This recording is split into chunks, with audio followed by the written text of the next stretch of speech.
In those days, the multitude being very great, and having nothing to eat, Jesus called his disciples unto him, and saith unto them, I have compassion on the multitude, because they have now been with me 3 days, and have nothing to eat. And if I send them away fasting to their own houses, they will faint by the way, for divers of them came from far.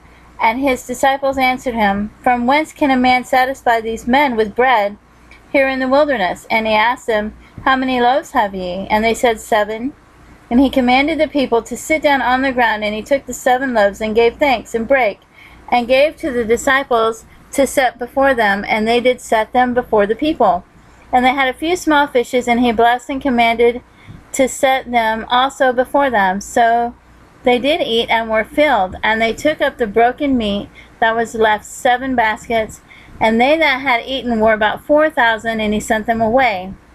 And straightway he entered into a ship with his disciples, and came into the parts of Dalmanutha. And the Pharisees came forth, and began to question him, seeking of him a sign from heaven, tempting him.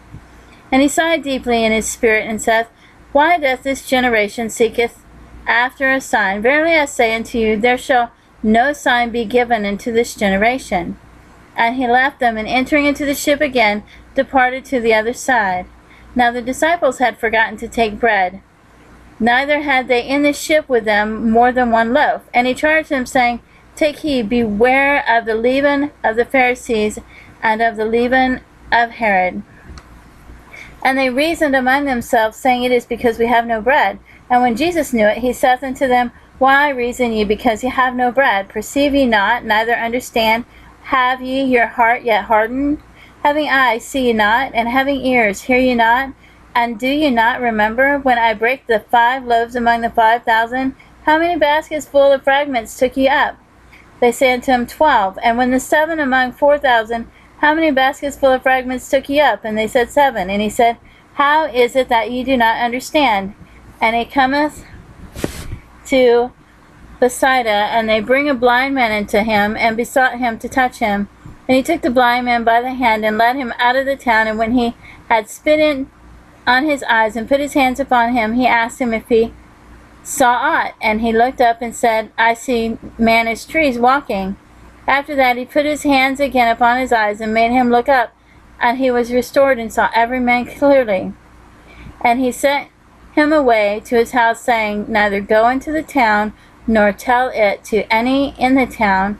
And Jesus went out, and his disciples, into the towns of Caesarea Philippi. And by the way he asked his disciples, saying unto them, Whom do men say that I am? And they answered, John the Baptist, but some say Elias, and others one of the prophets. And he saith unto them, But whom say ye that I am? And Peter answereth, and said unto him, Thou art the Christ. And he charged them that they should tell no man of him. And he began to teach them that the Son of Man must suffer many things, and be rejected of the elders, and of the chief priests, and scribes, and be killed, and after 3 days rise again. And he spake that saying openly. And Peter took him, and began to rebuke him. And when he had turned about, and looked on his disciples, he rebuked Peter, saying, Get thee behind me, Satan, for thou savorest not the things that be of God, but the things that be of men. And when he had called the people unto him, with his disciples also, he said unto them, Whosoever will come after me, let him deny himself, and take up his cross, and follow me. For whosoever will save his life shall lose it, but whosoever shall lose his life for my sake and the gospel's, the same shall save it. For what shall it profit a man, if he shall gain the whole world, and lose his own soul? Or what shall a man give in exchange for his soul? Whosoever therefore shall be ashamed of me and out of my words in this adulterous and sinful generation, of him also shall the Son of Man be ashamed, when he cometh in the glory of his Father with the holy angels.